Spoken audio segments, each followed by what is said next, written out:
30th Academia for Global Medicine. I'm Yoonjung Lee, the researcher of the J.W. Lee Center for the Global Medicine. The lecture is also being recorded via VOD. The lecture will be available 1 month later on our homepage website or the Seoul National University Library website. We are currently posting real-time information on our activities and news through the SNS such as Instagram, Facebook, YouTube, and Twitter. We encourage our audience for following our Instagram, Twitter, or like Facebook homepage. So now I would like to introduce our honored guest, Director of J.W. Lee Center for the Global Medicine, Professor Eun-hwan Kim, Administrative Office Manager of J.W. Lee, Jung-chul Lee, and also Professor Jong-gu Lee, and Professor Gae-young Kim, Sang-yun Lee, and Jong-ho Ha, and Chul-hong Yoon.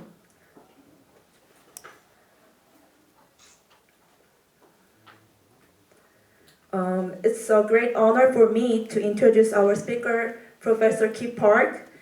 Ki Park received his MD from the Locust Medical School and get MPH from the Harvard University of Public Health. He is diplomate of the American Board of the Neurological Surgery. Park is the faculty member at the program in Global Surgery and Social Change called PGSSC, and the lecturer on the global health and social medicine at the Harvard Medical School. Professor Park also worked as a consultant for the World Health Organization and currently served on the WHO Expert Advisory Panel on Surgical Care and Anesthesia. Also, he is the director of the North Korea program at the Korean American Medical Association and the lead at the Korea Policy Project at the Harvard Medical School. He is a leading figure in seminar research in unmet global needs for the neurosurgical care, especially interested in the global surgery, such as political economy of surgical care as global priority and global governance in surgical care. But also, he is interested in North Korea public health, such as factor influences, humanitarian aid, the relationship between the international security, health, and human rights, and health diplomacy. Now he will deliver today's lecture first on the global surgery, a social movement whose time has come. And then we have 5-minute breaks, and then start the lecture second, the geopolitical determinants of health. So please join me in welcome today's speaker, Professor Ki Park. Thank you. Thank you so much for your kind introduction. It is a great honor for me to be here at Seoul National University. I was 10 years old when I immigrated to U.S. And even at that time, Seoul National University was like this mysterious place that everybody talked about. And I'm finally here to give a talk, and I'm just really honored. Thank you, Dr. Kim Eun-hwan, for inviting me, and then Suji Choi for facilitating this talk. Let's see, the first talk is about global surgery, a social movement whose time has come. I just want to start off a little bit about how I got here. So, as I mentioned, I was 10 years old when I went to US. I went to college, medical school, and became a neurosurgeon. Several years into neurosurgical private practice, I started to feel like I'm missing something. I finished, training, was having a very comfortable life, community neurosurgeon, but something was missing. There's a verse in the Bible. It says, "To those much has been given, much is expected." And I really felt that I had been given a lot. I was very blessed. And then I started to think, well, maybe I'm supposed to do something in return. And then I started looking at how I can help other people. That is probably the best decision I have ever made in my life.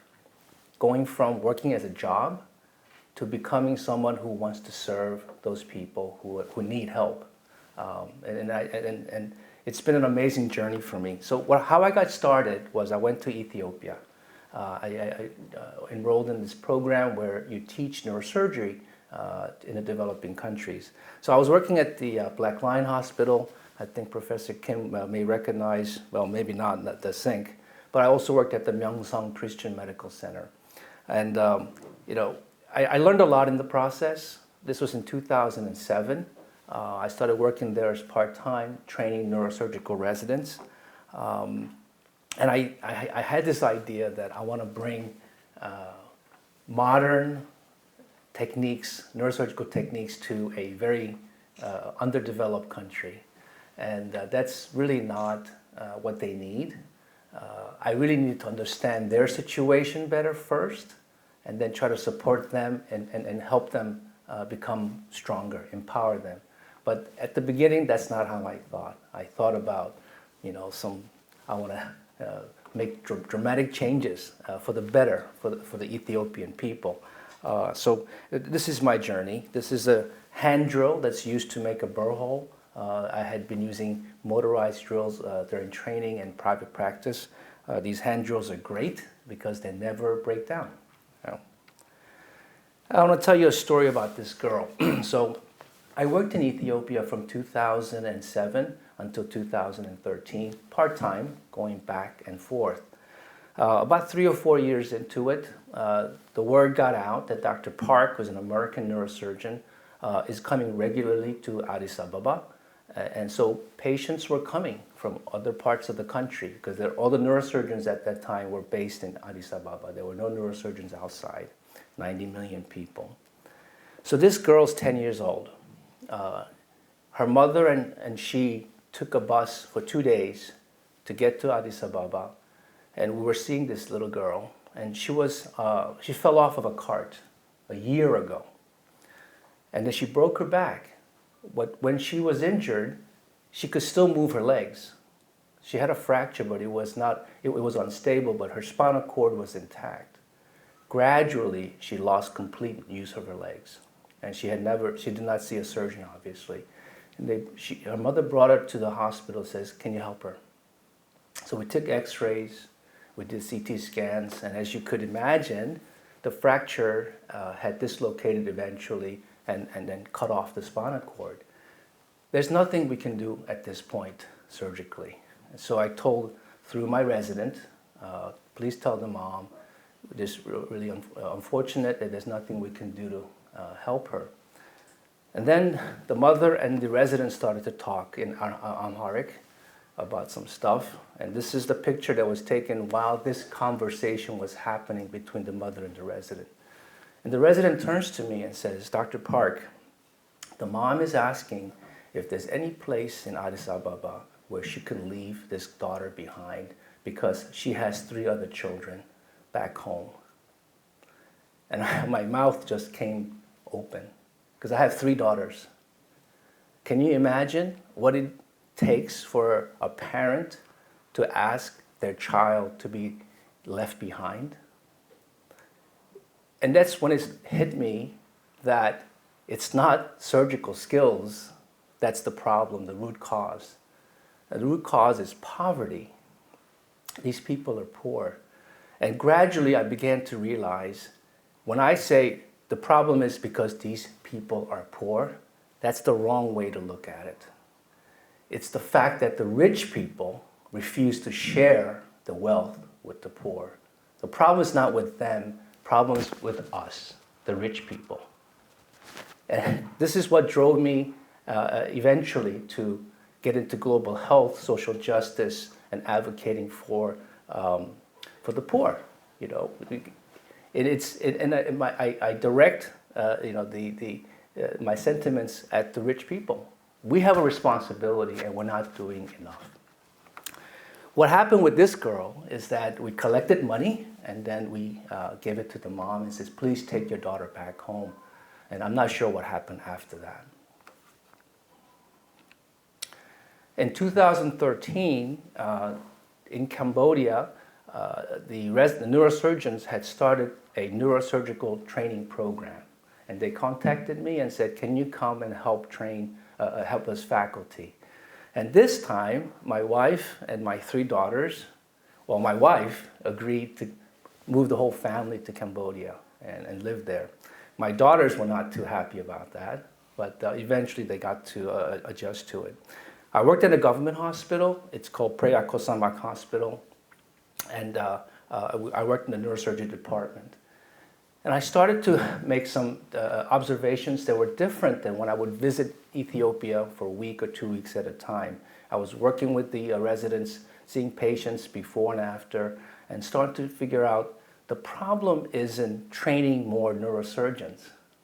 These neurosurgeons can be trained, but when they go out, they don't have an OR to work in. They don't have nurses that can support them. They don't have a CAT scanner that's affordable for ordinary people. It's the entire health system that's crappy. It's in bad shape. That if you say who's responsible for the health system, it's the government. Absolutely the government's responsibility because they collect tax money. It's people's money. And I began to wonder, I began to realize how important politics is in determining the health of the people. And just around this time, I started to look at the public health aspects of surgical care. So Cambodia, the people's way of moving around, motorcycles, and they don't wear their helmets. About 20%, 10 to 20% wear their helmets. And the problem's increasing, and we track this data and we published it. We're seeing head injury after head injury after head injury. And these are not the kind of head injuries that we were seeing in the US.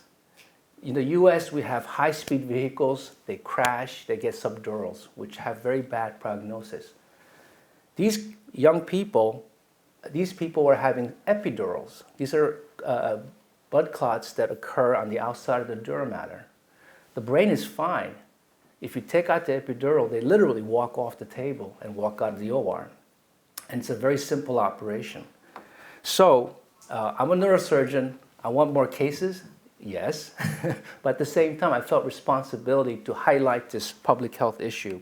So we collected data and we published it and we started advocating to the Cambodian government saying, you need to enforce your helmet laws better because they had the laws on the books. And then in 2016, January, the Cambodian government decided they want to start cracking down on helmet usage. And this was really, really heartening to see. I'm not saying it was all my effort, there were others as well. But this is when I started to realize that as a doctor, as a surgeon, if I really care about the welfare of the people, yes, I have a surgical skill, but you got to look at the big picture. Prevention as well is sort of well within our duty. What this also got me excited about research that can change policy and then make big changes in the population. And then there was a report from the Lancet Commission on Global Surgery, and this particular report highlighted the current situation of surgical care in the developing world, and it came out of Harvard Program in Global Surgery. So I contacted John Mira, who's standing right next to me, and the gentleman next to him is Dr. Tedros, the DG of WHO, and I said, hey, I'm a neurosurgeon working in Cambodia, but I really like the work that you're doing. And to try to make surgical care a part of global health. And he said, well, come over, do a fellowship, and then get a master's in public health. I was in classes with people half my age, my classmates. It was a lot of fun. I got to hang out with young people. But I got an MPH at age 53. I enrolled in it. And then John Mira asked me to stay on as faculty at Harvard. Just so you know, this was never my intention or plan to be in academia, number one, or be at Harvard. So, funny things happen when you try to do what's right. So programming global surgery, briefly, is we have 3 arms. One is research, but these are research that are relevant to drive and inform policy changes, system level. We do training of future leaders in global surgery. So Harvard Program in Global Surgery, we don't actually go and do surgeries with partners in Ethiopia or Vietnam or other places. We actually work at the policy level. We engage with ministries of health, prime ministers, politics. We really want to drive the political changes. And then we also do advocacy, because we take the research results and then we engage with policymakers and we advocate and saying this is what you need to do. So let's talk about global surgery movement. That was about me. So Halfdan Mahler was the Director General of WHO in the 1980s. And he said this 40 years ago. Surgery clearly has an important role to play in primary health care and in the services supporting it. Yet, the vast majority of the world's population has no access whatsoever to skilled surgical care, and little is being done to find the solution. 40 years ago, he made this statement. Nothing happened till 2015. And there's some reasons behind that. As you recall, in the 80s, the AIDS epidemic came on, and the whole world was focused on trying to deal with the AIDS epidemic. And infectious diseases dominated global health ever since, in fact, at the turn of the century. But this just to highlight that surgical care was something that people were concerned with at the WHO, but nothing happened until 2015. And I mentioned this Lancet Commission on Global Surgery. The reason that came about is because two people at Harvard, Paul Farmer and Jim Kim. Jim Kim, as you know, is a Korean American, former president of the World Bank. And these are infectious diseases doctors, these two physicians. They write an article saying surgery and global health. And they said surgery is a neglected stepchild of global health. Where are you? It was a challenge to surgeons to take up the stick and say, do something about it. And that's when the program in global surgery and social change at Harvard was started. And then they undertook this massive project and they came up with a report, Global Surgery 2030. It was published in 2015. And here's some of the highlights, some of the key messages. There's 7 billion people in the world. Well, 5 billion, more than half, do not have access to safe surgical care when it's needed. That's astounding to me. More than half. We live in a country, South Korea, if you need surgery, you can get it anytime. In the US, we probably have too much surgery, but more than half the world's population do not have any access to safe surgical care. How many people die from this lack of surgical care? Almost 17 million people. That's massive numbers of people dying every day because they can't access emergency obstetrics care, cesarean section when you need it, head injury care when they need it. And about a third of global burden of disease is surgical. So they came up with these incredible figures. And then there's one other thing that they did, which was a macroeconomic analysis. Because at the end of the day, governments, yes, health is important to people, but governments also look at economic reasons, political.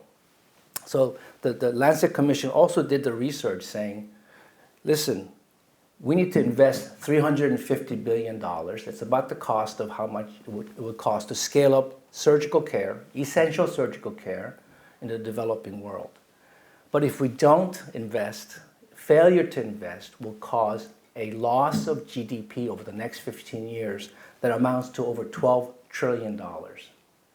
This message was squarely aimed at the politicians, ministries of finance, and saying, listen, this is a good investment. You could invest now $350, but if you don't, you will lose $12 trillion over the next 15 years. Well, these key messages had an impact at the global level. So in 2015, this is a banner year for global surgery. This is like, you have before Christ and after, AD, right? This is it, 2015. This is when the World Bank published their disease control priorities, third edition. First volume is about essential surgery. Then we have the Lancet Commission report with the key messages that I mentioned. The third document is a resolution at the World Health Assembly. So the World Health Assembly in 2015 in May, member states, these are now countries, the countries' health attaches and ministers of health come together and they pass resolutions to see if there's sufficient support for prioritizing it within global health. And there was a resolution calling for strengthening of emergency and essential surgical care as a component of UHC, surgical care and anesthesia as a component of UHC, and this passed unanimously. It was put forth by the Zambian mission, Emmanuel Mikasa, he's an orthopedic surgeon. He was the one who wrote it. It was co-sponsored by the US, and it was actually very strongly supported by North Korea at that time. And so here's a situation where North Korea and US had agreed on something in 2015. So this resolution was passed, and then I'll just give you a little more update on what's been happening. There was a UN, this is at the United Nations General Assembly. This is where the heads of state come together, and then there was a special meeting on universal health coverage. This is this past September 2019. And then there was a political declaration that was drafted. And in that political declaration, civil society had an opportunity to provide input. And we were successful in getting in 3 key words: essential surgical capacity, into this political document. And all the heads of state and representatives signed off on it, including South Korea and then US. So this was just in September of this year, or last year. And more recently, this was just yesterday in Davos, Switzerland. There's the World Economic Forum, where all the rich people come together, okay? And they just announced the launch of the Global Surgery Foundation. The idea is to start collecting funds, sort of like the Global Fund for TB, malaria, HIV, and AIDS. Try to get money together to help support. This isn't going to pay for surgical care, but it's to be used catalytically to help developing countries to get over that bridge, initial investment, to start strengthening surgical care. And this was just announced yesterday. So there's a lot happening in global surgery at the high level. So what does this look like at the country level? So let's say you're Zambia and says, right, we want to now strengthen emergency essential surgical care and anesthesia in our country. What do we do? And the tangible output, the product that's needed, is a strategic plan to do that. So we recommend each country to develop a national surgical plan, national surgical obstetrics anesthesia plan. You can call it whatever you want. The Nigerians have called it National Surgical Obstetrics Anesthesia and Nursing Plan, but you get the idea, right? This is something that prioritizes surgical care and identifies the gaps. So the process of developing a surgical plan involves doing a situational analysis, so going through all these district-level hospitals, seeing what condition the OR is in, the hospital, the oxygen, those kinds of things. You engage with people that are involved with surgical systems in the country. So every country has different set of stakeholders. Nepal is going to launch a national surgical plan. They're going to initiate it in March. So they have their own set of stakeholders and get them to provide input, drafting, and then costing, and there's a budgeting. So Zambia, the budgeting for their plan was $400 million. Tanzania was $700 million. The Nigerian plan is over $1 billion.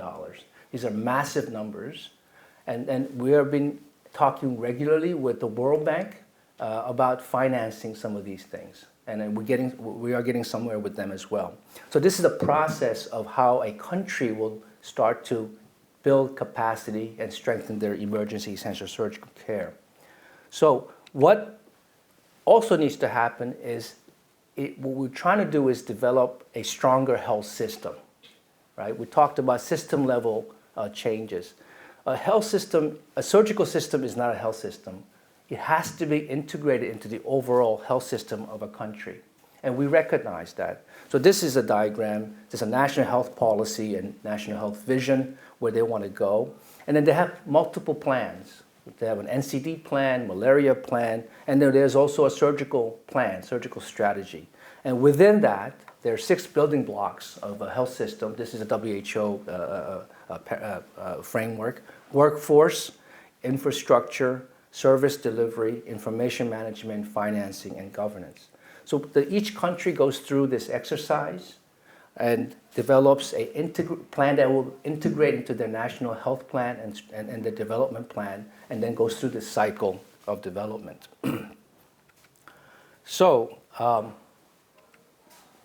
once the countries have developed these surgical plans, we work with World Bank. So Harvard is now an official WHO collaborating center for surgical system strengthening. And then we work with WHO, Ministries of Health, and financing and funders to support the strengthening of surgical care. And there's been a surge in countries that have started the process of developing national surgical plans. We had a conference in Dubai in 2018, primarily focusing on African countries. And then just last year in 2019 in March, we had an Asia region-focused workshop with WHO and Harvard in Dubai. And let me just tell you what's going on. This is a picture of the workshop that we have. It's Walter Johnson on the right. He was the lead for the emergency and essential surgical care at WHO. And all the member states, all these ministries of health people primarily come. And this past workshop, we had World Bank, USAID. We also had COICA. COICA, we had a representative from them as well. So we're trying to work at all angles to shift the way they think about global health and try to be aware of surgical care. So here's a picture of what's happening in the sub-Saharan Africa. Yellow countries with the yellow stars finished the national surgical plans. They're in the financing and implementation stage. So the red countries have now drafted them. There are other countries that are developing their gap analysis. And there are other countries who said, we want you to help us, but we haven't gotten started yet. There's been an interesting development within the African region. Africa is kind of an interesting continent because they have these blocks, regional blocks. So there's a block called Southern African Development Community, SADC. These 16 countries, they work together for economic development, health, and those issues. Well, they have a health ministers meeting once a year. And when they met 2 years ago, they said, why don't we as a bloc move together and develop national surgical plans? So there are 16 countries working on this simultaneously. Well, Harvard Group, we don't have the capacity to support all these countries. We have 10 fellows and 10 research associates and a handful of faculty. What has happened is that 3 universities in South Africa have developed global surgery centers. University of Witwatersrand, University of Cape Town, and Stellenbosch. They have now brought in people with expertise in global surgery, public health background. So the WITS program is run by Emmanuel Mikasa. I don't know if you remember, but he's the gentleman from the Zambian mission who wrote the Resolution 6815 for surgery. He's the head of the Global Surgery Program Center at WITS. So there are 3 academic centers that have developed global surgery centers that can help do the research, do the gap analysis, do some of the technical work that's involved in supporting ministries of health, especially in the Southern Development Bloc, the 16 countries. And you'll see why this is relevant, because when we get to Asia, there's a gap. So this is in May of just 2019 at the Geneva World Health Assembly. There's an official event, official side event, focusing on surgical care. And the people that put it together are these 4 ministers of health from Pacific Islands in the Western Pacific. Tonga, Fiji, PNG, Maldives, right? And then there's Dr. Kasai, who's now the regional director for the Western Pacific region, and then Walter Johnson. These ministers, 2 of these 4 ministers are actually surgeons. These are surgeons who have become ministers of health and saying, we want to make surgery a priority for our country and also for the region. Well, I don't know if you know how WHO works. It's member state driven. It's not top down. It's really, the top is all the member states. And the WHO is the secretariat, if you will. So there was a regional committee meeting in Manila in October. And Dr. Kasai said, let's gauge the regional interest for surgical care by having a side meeting during our regional committee meeting. So he can't just put the item on the agenda. That would be no-no, right? The member states have to agree. So they said, let's have a side event, and then we vote on it, how much interest we have. So we had a really interesting side event, highly successful. They voted at the end of the week and saying, the member states of the Western Pacific region would like to place surgical care as on our agenda. So now it's official. So here's what's happening in Asia. We have now Nepal is not part of Western Pacific, if you know WHO organizational structure. They're part of the Sierra. But Nepal is now launching their national surgical plan through a workshop organized by Ministry of Health of Nepal, supported by Harvard, and actually UNITAR, UN Institute for Training and Research. And that's happening in March. Then we had a series of meetings with JICA. So Japan, because of that, I think Dr. Kasai's connection maybe, but Japan has been also a strong advocate for universal health coverage. And JICA has shown a significant amount of interest in saying, how do we support surgical scale-up in the region, right? So they want to start readjusting some of their programs to coordinate with the surgical scale-up coming up. There's a gentleman on the right with the kind of a picture in his hand. It's Tomohiko Tsuki. He's also a cardiac surgeon from Japan. After he finished his training, he went over to Africa and spent 20 years of his life there. I think he's sort of like Professor Kim of Japan, another cardiac surgeon, not pediatric. But I think he will be the one that's driving global surgery because he's now back in academia. He's at the Tokyo Women's Medical University and is interested in setting up some sort of a global surgery center to support the region. And then this picture is me with our chief fellow, Lena, and then John Mira, who's my director. And this picture was taken in November in Pyongyang, just 2 months ago. And it's at the WHO country office. And what's happening there is that North Korea wants to do a nationwide surgical expansion project. It's probably going to cost about $500 million. We haven't done a gap analysis yet, but just knowing their population, and I've been there multiple times, and it's just an estimate, but maybe around $500 million. Well, we'll talk a little bit about, at the next lecture, the current situation with North Korea, with the sanctions, the funding that's really dried up. But there's a donor. It's Ministry of Unification, 통일부. They just released $5 million. It was in the news. If you guys are watching the news in December, and they did at the National Assembly, $5 million to WHO, specifically for strengthening pediatric surgery at one province. And then within this budget, there's one of the deliverables is a national surgical plan. It's basically a facilities assessment of the entire country. So there's exciting things happening in North Korea as well. So the next question is, I'm at Seoul National University, Center for Global Medicine, Lee Jong-woo Center, and it's a natural question. Academic centers are now setting up global surgery centers.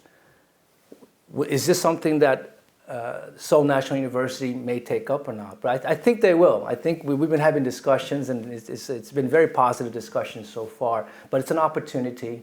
It's an opportunity for faculty, residents, and students. Research doesn't require you to have an MD. You don't have to have a residency. Our research and some of the technical work that's being done are being done by college students sometimes. So mostly after college, a public health degree is perfect to help with this kind of work. So I'm going to talk a little bit about other specialties. So we talked about global surgery, right? Surgical care, sort of the broad picture. I'm a neurosurgeon by training. Dr. Kim is a pediatric cardiac surgeon. How does our own specialties fit into the global surgery movement? So within the program in global surgery, I lead the Global Neurosurgery Initiative. and we've done some baselining on the unmet neurosurgical needs around the world, estimation on the neurosurgical workforce and what the gaps are. And we started to publish about global neurosurgery. And then now, until now, neurosurgeons have approached developing countries with this mindset of, let's go there, help train. They haven't applied a scientific approach or system level approach to it. It's more of a ad hoc, as needed. And what we're saying is, let's do it right. Let's do the big picture. Let's have a global objective. So here's the research output that's been coming on. So we published an article at the end of 2015. There's been an explosion of literature, at least on the PubMed literature searches, with tag terms global neurosurgery. People are now starting to scientifically look at pursue this academically. How do we improve neurosurgical delivery? Not so much the skills, but the delivery of services, looking at the equity, affordability, and safety. So it's been an explosion. In fact, this slide was so important that Jim Kim, who was invited to give a talk at the American Association of Neurological Surgery annual meeting, this is just all the neurosurgeons in the US, plus overseas, he gave a lecture just last year, and he used this slide and saying, look, within your profession, there's been a fundamental change in how you think about neurosurgical care. We used to think ourselves as Top Gun technicians, as pilots. But now we're adding a public health component to the delivery of neurosurgical care.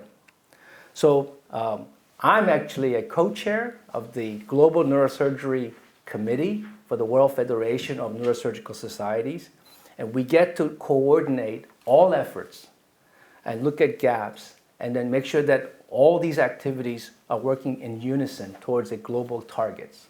It's an exciting time.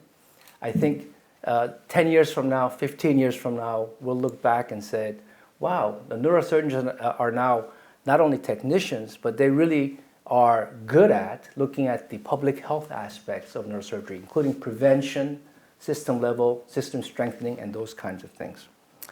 So this really is, I think, my last slide. I just put these two banners up there as an indication that I think there's some potential areas of collaboration between our program in global surgery and the Center for Global Medicine, Lee Jung-wook Center for Global Medicine. So thank you very much. So try to take questions now and then take a fight. Okay, yeah. Feel free to ask questions, and if you want to use Korean, I can understand Korean pretty well.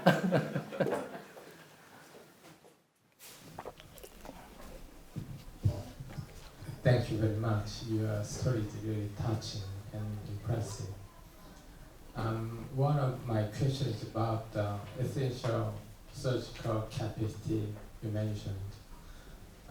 We actually defined essential medical care to include cardiovascular disease and neurological disease and other chronic disease,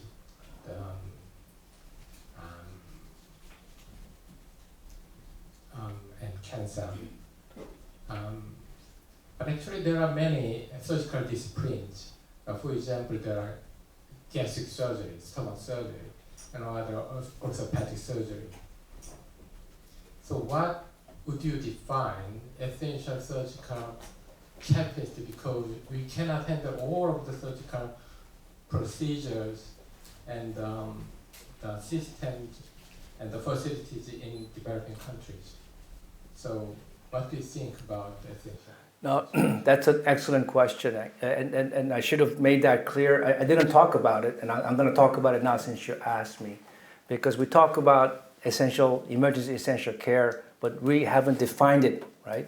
So if you look at the DCP3, Disease Control Priorities, 3rd edition, Essential Surgeries volume, there's actually a set of 44 operations that they have determined to be feasible in low resource settings and cost effective.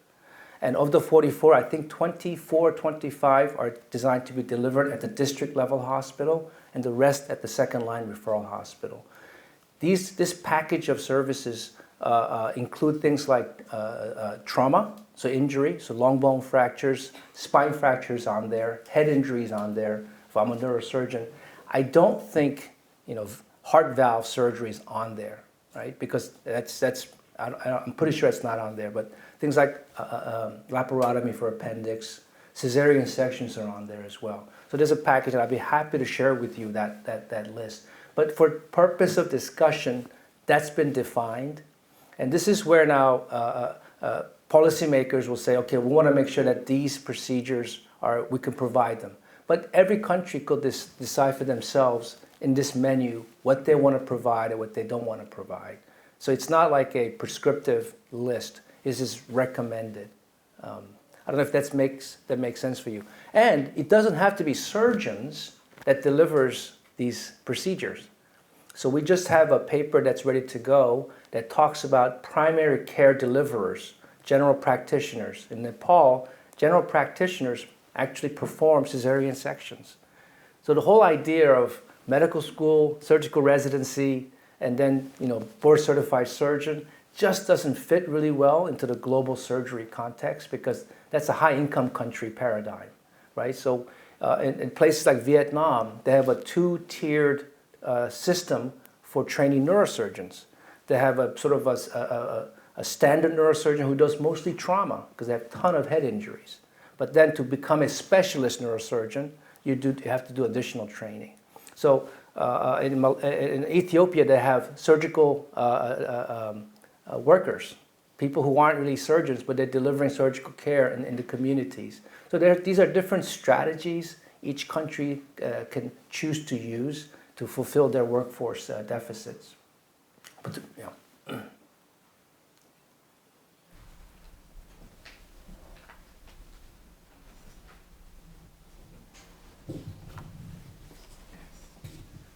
Thank you for the grandiose idea of the global surgery.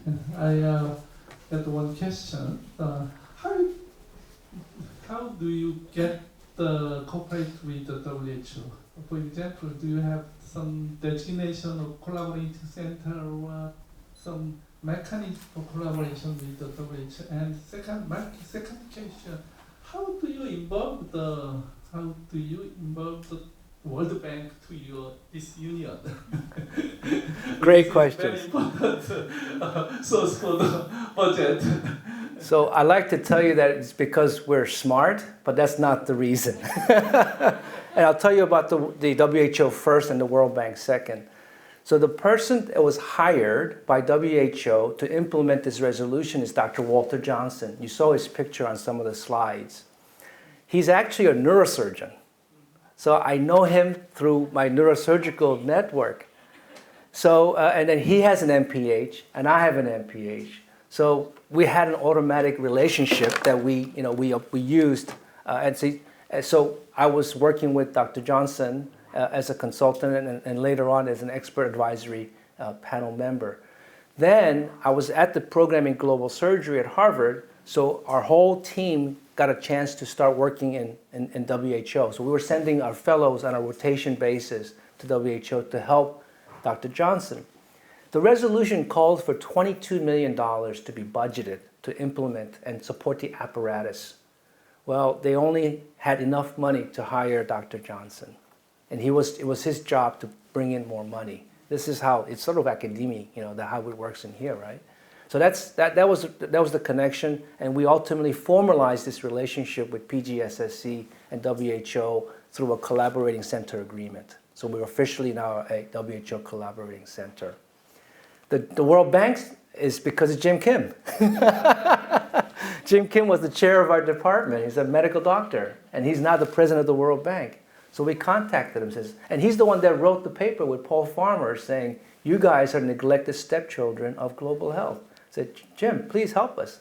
So he started this program called Global Financing Facility within the World Bank. So this GFF, Global Financing Facility, is a fund it's grants depending on the income level. Grants can be leveraged into concessional loans, and then they coordinate all the other funds in these countries. So these national surgical plans have to be converted now into an investment case. This is what the GFF requires, an investment case, and they'll finance it. But it happened through Jim Kim connection. What about the African collaborating universities and the North Korea connections? So North Korea, I'll get to it in my next lecture, because I worked in North Korea since 2007. Oh, you did? Yes, I've been going back and forth twice a year. And I'll get to that at the next lecture. And the other one was, The collaborating universities in Africa. so Emmanuel Mikasa is like a legend within global surgery. We have a good relationship with Dr. Mikasa, so we obviously want to collaborate. And this is the beauty of global surgery. There's a massive amount of work that needs to be done, and no one center can do it all. We know that, so you have to collaborate. And then at UC, he's at the UCT. There's a doctor named Salome. She's an obstetrician gynecologist, and she spent some time in Boston. And she went back and then became the faculty. And the third person is Catherine Chu. She's a Stanford-educated surgeon, and she decided to work in South Africa. And it's just amazing how much you got it done in such a short time. I don't know when you're age 53, but... I'm 56 now. Wow, it's amazing. I like to think that I'm part of the wave, and I've been able to ride the wave with the rest of the team. Thank you, but you're being kind. Hi, thank you for your talk. My question is, do you think there are enough medical professionals in developed countries that are interested in global health? And if there isn't enough, what do you think might be a good way to galvanize more people to join in your vision? So I can tell you about what I've seen in the US, right? So there were no global health departments in medical school, I think back in 25 years ago. And now almost every medical school has a department or some sort of global health program. And the reason for that is because students demand it. When they apply for med school, they say, why should I come to your med school? Do you have global health department? What do you have to offer me? And I can tell you about neurosurgery. So in the US, we have 100 programs, 190 spots a year for neurosurgery. But because of what's happening in global neurosurgery, every neurosurgical, anyone who's interested in neurosurgery in the US knows about the global surgery movement, the global neurosurgery movement. And I got a chance to talk with some of the program directors, and they said, Key, we're getting a lot of interest in global neurosurgery from our applicants for residence. I was like, well, what, one or two? He goes, no, 30%. A third of the applicants are asking, can I do global neurosurgery, and what opportunities do you have? So this is driven by people who are young, idealistic, they're inspired by these kind of things. So that's what's happening in US. I'm not sure what's happening in South Korea. And I'll tell you one thing, the academic institutions are adapting to the demand because faculty are saying, listen, we want to do global surgery and we want to pursue that on a tenure track. So now they've created tenure tracks for faculty to pursue academic careers and do research on global surgery. And there's one tenure track for global neurosurgery at University of Toronto that just got opened up. So things are changing quickly.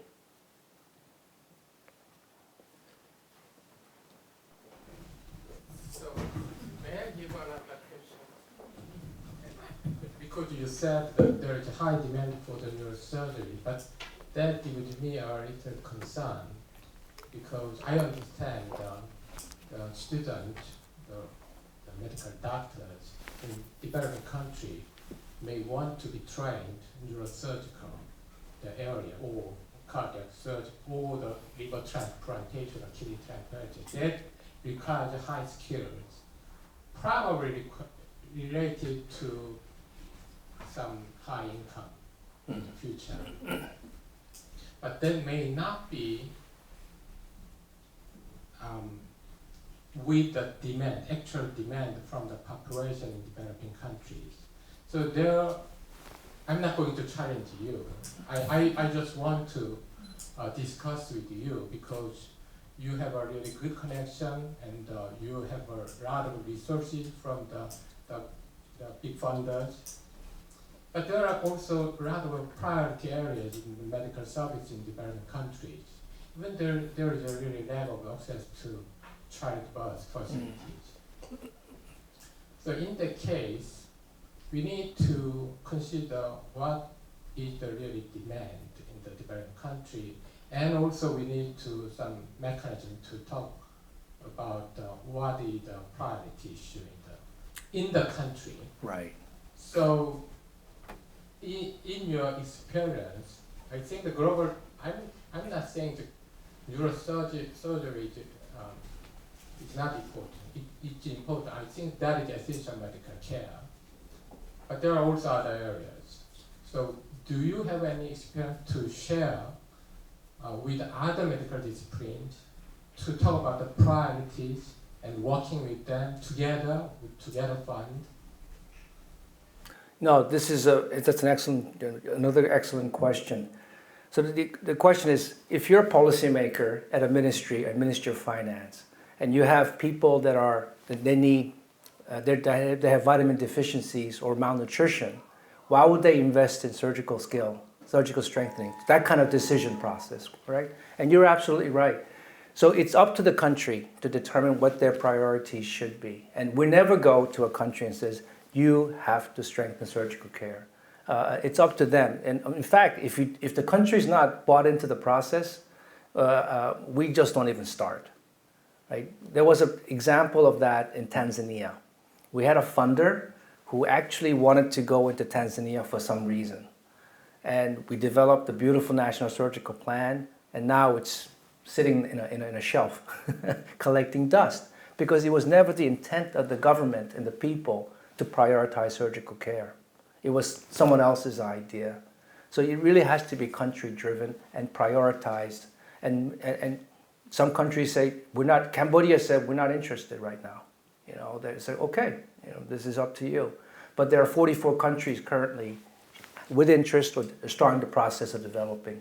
And remember, the competing factors within global health, the giant is the infectious diseases cartel, right? They suck up a lot of the resources. But if you look at the death rates from these 3 infectious diseases, they're all plummeting, right? So this is where I said it's the social movement's time has come. This is something else has to go, and people have been clamoring to say we need to strengthen health system, right? Instead of a vertical health programs. What better way is there to strengthen a health system, to strengthen a surgical system, which will treat injuries, obstetrics, which will help with non-communicable diseases like cancer and stroke. And there are many other sectors within health that benefit from having surgical care, including infectious diseases. In Peru, the patients with TB wrote a letter to the minister saying, we need surgical care for TB. So there's all kinds of shared interest even within the health sector.